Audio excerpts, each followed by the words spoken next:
Shalom Vracha à tout le monde. Yaakov Avinu doit quitter ses pères. Il dit à Yosef de l'enterrer en Eretz Israël avec ses pères, Abraham, Isaac. Mais il lui dit en ces termes: Veshachafti im avotai, je vais dormir avec mes pères. Un satani mi Misraïm, tu vas lever mon corps de l'Égypte en Eretz Israël. Ukvartani bikvoratam, et tu vas l'enterrer là-bas dans le sépulture. Il y a une grosse question que Rabbi Yosef Karo, le codificateur du Shulchan Aruch, dans son livre fabuleux, Magid Mesharim, c'est lorsque l'ange se révèle à lui dans le sommeil, il lui raconte des secrets de la Torah, Hidushim Niflaim. Il demande la question, l'ordre n'est pas exact. Je vais dormir avec mes pères. C'est après, il fallait dire, tu vas lever mon corps, tu vas l'enterrer dans la caverne de Marpella avec mes pères, et après je dormirai avec mes pères, pas le contraire. Et le Rav dit, en vérité, Yaakov, il dit à Yosef, écoute-moi, mon fils, que j'aime tellement. J'ai pas besoin de toi pour mon âme. Mon âme, elle est attachée avec la caverne de Marpella, avec mes pères Abraham et Isaac. Et donc, dès lors qu'elle prend congé du corps, elle est déjà en train de dormir là-bas. C'est fabuleux ce secret qui est immense. Il nous révèle, Olam Haba, il nous révèle que l'âme, elle est en fait reliée avec un monde invisible, un monde extraordinaire de douceur. Elle va être là-bas déjà. Il restera le corps qui n'est qu'un décor qui va devenir poussière. Et donc, je te demande de prendre ce corps, de le lever et d'y aller jusqu'à la caverne de Marpella et l'enterrer parce que je ne pourrais pas le faire moi. J'ai une question. Pourquoi il le fait jurer pour l'enterrer en Eretz Israël à la caverne de Marpella? Quelle est la relation? En effet, nos sages disent que Yaakov insiste à ne pas être enterré en Égypte pour plusieurs raisons. La première raison, c'est d'abord les Égyptiens l'ont vu comme un dieu. Ils pourraient faire de lui une idolâtrie. À quel moment, pour quelle anecdote, il s'est passé une chose pareille, comme quand il est venu d'Eretz Israël et il est rentré en Égypte, le Nil est venu se prosterner devant lui. C'est-à-dire que le Nil a débordé, est venu se prosterner devant les pieds de Yaakov. Le pharaon a vu ça. Les sages égyptiens ont vu ça. Ils ont dit, c'est pas un homme ça. C'est un saint homme. C'est un ange. C'est un tzaddik. C'est pourquoi le pharaon, il lui demande beaucoup de questions. Il lui demande, mais qui tu es? Qu'est-ce que tu as fait dans ta vie? Bénis-moi. Il a eu peur, Yaakov, que du fait que quand il est venu, la famine s'est arrêtée. Le Nil s'est prosterné. Le pharaon a été très honoré de recevoir le père de Yosef, le père des Shvatim. Il s'est dit,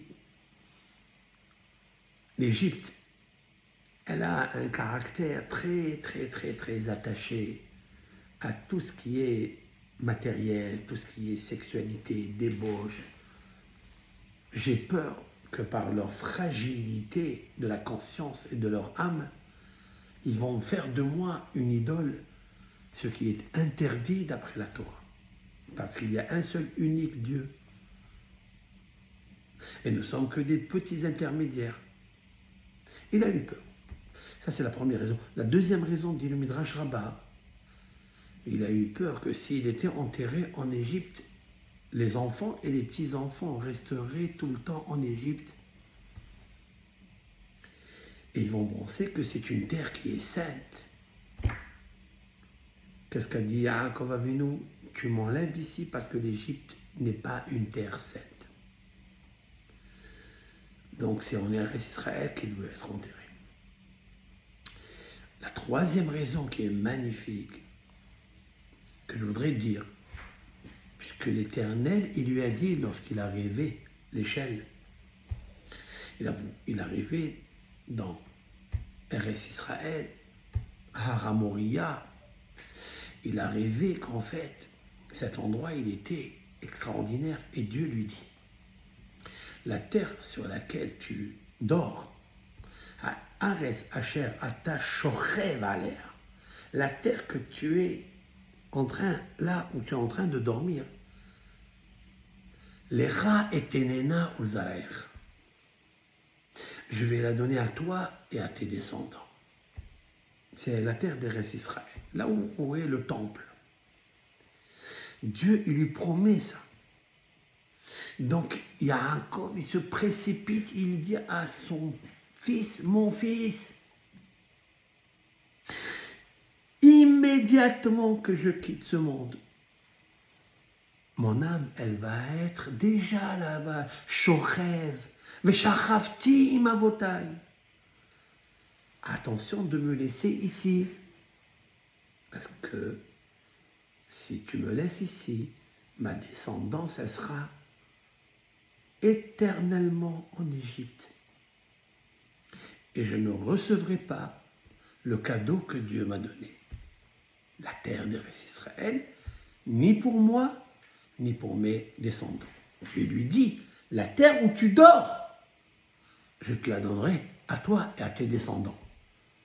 Alors c'est la raison pour laquelle Yaakov il dit, Veshachavti imavotai. Je veux dormir là-bas parce que toute la descendance jusqu'à la rédemption finale, elle dépend de moi seulement si je dors là-bas. C'est très beau. Et pourquoi il doit dormir là-bas? Parce que nos sages ont dit que Yaakov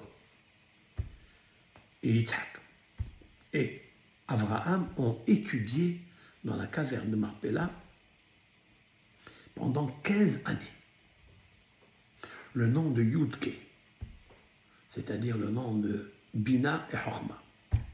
Ils ont étudié la Torah qui s'appelle Bina, intelligence. Torah, elle s'appelle aussi Chorma. Comme c'est marqué dans les proverbes du roi Salomon, Ani Chorma, Li Bina, Ani Gevura. Je suis sagesse, je suis discernement, je suis la puissance. C'est la Torah qui parle. Gevura, ça veut dire la rigueur, ça veut dire le mishpat. Yaakov, c'est Elohim Mishpat, c'est le Dieu de la justice, de l'équilibre. Pas la justice rigueur, la justice remplie et pétrie d'amour. Il dit, je suis obligé de revenir là-bas parce que cet endroit, il m'attend. J'ai créé par papi Abraham et papa Yitzhak, j'ai créé l'atmosphère de Me'arat Marpella, de l'étude de la Torah. Mon âme, elle s'est imbibée déjà dans mon vivant là-bas. Donc là-bas, mon âme est attachée. Et donc mon âme, elle, quand il quittera le corps en Égypte, elle est déjà reliée à sa source, à la Torah. Parce que la Neshama, elle vient de la Torah. Maintenant, le corps, tu seras obligé, mon fils, de le prendre ici, parce que qu'est-ce que tu vas faire avec le corps ici? Ça veut dire, je m'explique. Quand on fait un pèlerinage, quand on va sur la tombe des parents, parce qu'il y a un Neshama avec le corps qui vient la veille de Rosh Chodesh, oui? Il lui dit, Yaakov, mes petits-enfants, ils vont venir pèleriner, ils vont venir prier pour que j'intercède devant eux, devant Hachem, pour eux, devant Hachem. Mais s'il n'y a pas mon âme ici, parce qu'elle est déjà partie se coucher avec les pères, il va y avoir qu'un corps. Pour un corps, on va aller faire des pèlerinages. Pour un corps, C'est même interdit de faire des pèlerinages sur le corps. Et là, ça nous dévoile un grand secret. Pour ceux et celles qui disent, qu'est-ce que font les Juifs, vont pèleriner un tzaddik. Mais qu'est-ce que ça veut dire ça, Doresh el Hametim? Ça veut dire il va prier, faire des incantations sur des corps morts. Non, non, non, non, non, non, non. La Torah, elle dit que ce n'est pas des corps morts. C'est des corps où il y a encore la puissance de l'énergie de la Neshama. Alors, Yaakov, il dit à Yosef, écoute mon fils, ne fais pas ça parce que ça sera un corps seul, sans âme. Tu as intérêt à prendre mon corps et l'amener là-bas. Pourquoi? Parce que mon corps et mon âme sont associés pour la résurrection des morts. Le corps, il travaille, il met les téphilines, il fait son Shabbat, il souffre pour accomplir les statuts, les commandements de Dieu. Bon, l'âme, elle reçoit son mérite, elle reçoit le jardin d'Éden. Elle est proche de Dieu, elle profite de toutes les douceurs spirituelles. Mais le corps, qui est resté enseveli, qui s'est décomposé, quelle est la récompense? La récompense est qu'il va s'associer avec l'âme qui était attachée à lui. Il ne faut pas les diviser, sinon il ne va pas ressusciter pour recevoir sa récompense. Pour qu'il ressuscite, il faut une rosée spéciale du ciel. Et le corps ne comprend jamais cette rosée. La rosée, c'est l'âme qui la comprend. Donc si elle est là, elle est attachée, elle est associée au corps. Alors elle fera en sorte qu'ils vont jouir à la résurrection des morts. Voilà ce que je voulais vous dire. Bracha ve'atzlacha.